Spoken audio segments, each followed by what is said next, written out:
তারা চিত্তটা আবিষ্ট হয়ে যায়। একটা এমন আবেশ আসে, সেই আবেশে চিত্তটা আবিষ্ট চেতা যে বলছে, জন এক বছর না, বহু বছর। চরণার বৃন্দা আবিষ্ট, চরণার বৃন্দে আবিষ্ট হয়ে যাদের চিত্ত হয় থাকে।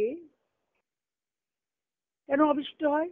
ওই যে সব সময় তার কথা বলা, তার কথা শোনা, তাকে মনে করা, তাকে ছুঁয়ে যাওয়া, তাতে যে চিত্তটা আবিষ্ট হয়ে থাকে, তারা সমস্ত রকম ভব থেকে উদ্ধার পায়। ভব মানে কি?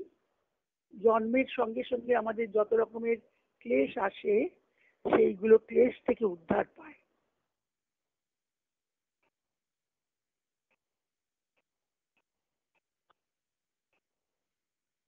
গীতায় বলেছে না,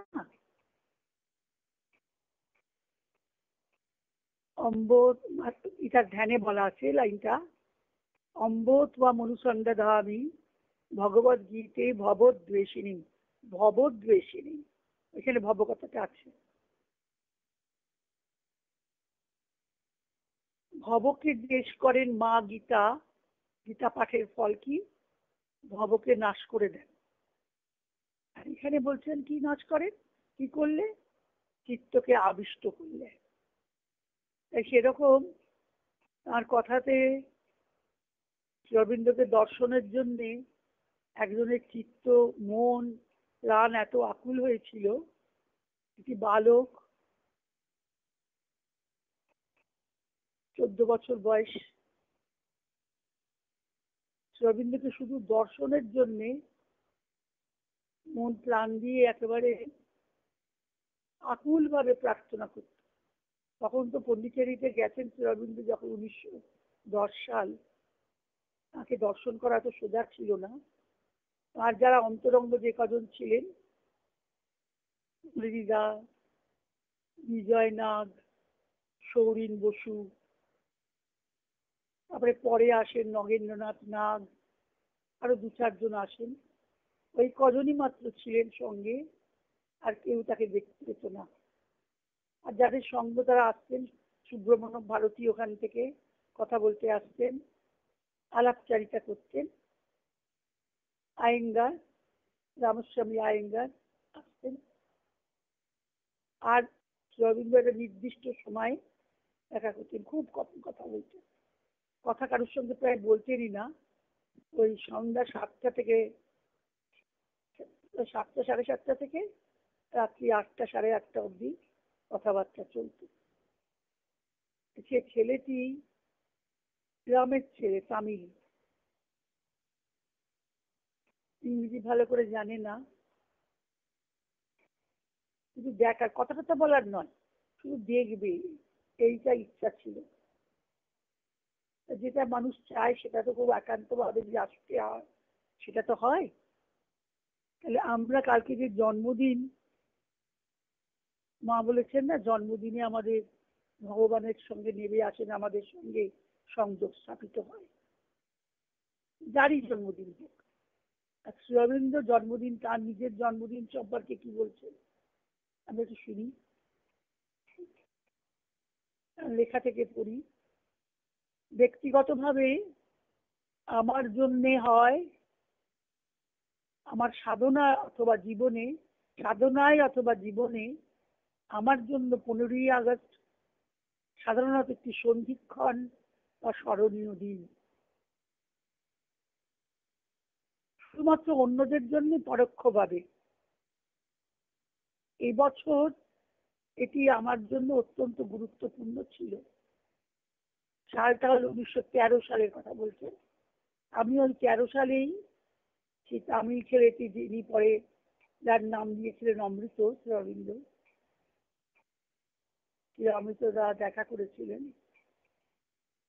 বলছেন এবছর এটি আমার জন্য অত্যন্ত গুরুত্বপূর্ণ ছিল।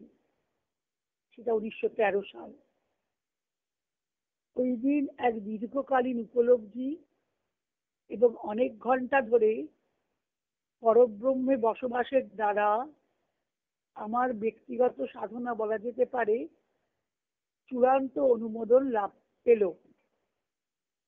ও প্রায় চরমোৎকর্ষ লাভ করল।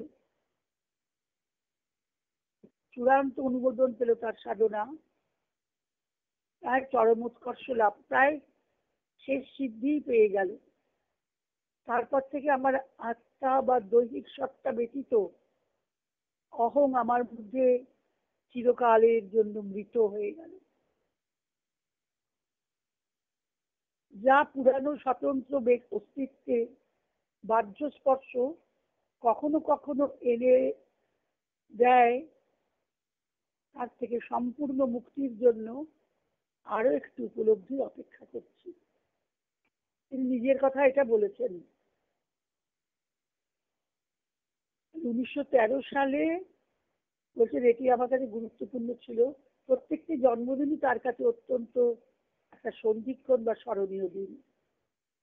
এই 15ই আগস্টেই তার আর্য পত্রিকা 1914 সালে যখন মা এসেছেন তার পরিচয় দিতে, তখন আর্য পত্রিকা বেরিয়েছে।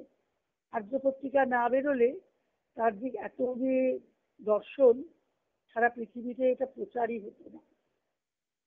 আর্য পত্রিকার এখানেই গুরুত্ব। যাই হোক, এখানে বললেন তারপর থেকে আমার অন্নময় আত্মা বা দৈহিক সত্তা ব্যতীত অহং আমার মধ্যে চিরকালের জন্য মৃত।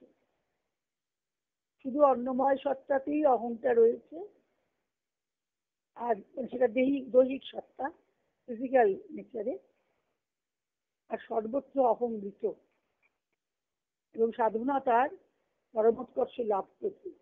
কিন্তু তবু আর একটা তার বাহ্য যে স্পর্শ, মানে বাইরের থেকে যদি কখনো কখনো অহংয়ের স্পর্শ আসে, তার থেকে সম্পূর্ণ মুক্তির জন্য একটি উপলব্ধির জন্য অপেক্ষা করছেন বলছে, নিজের কথাই বললেন।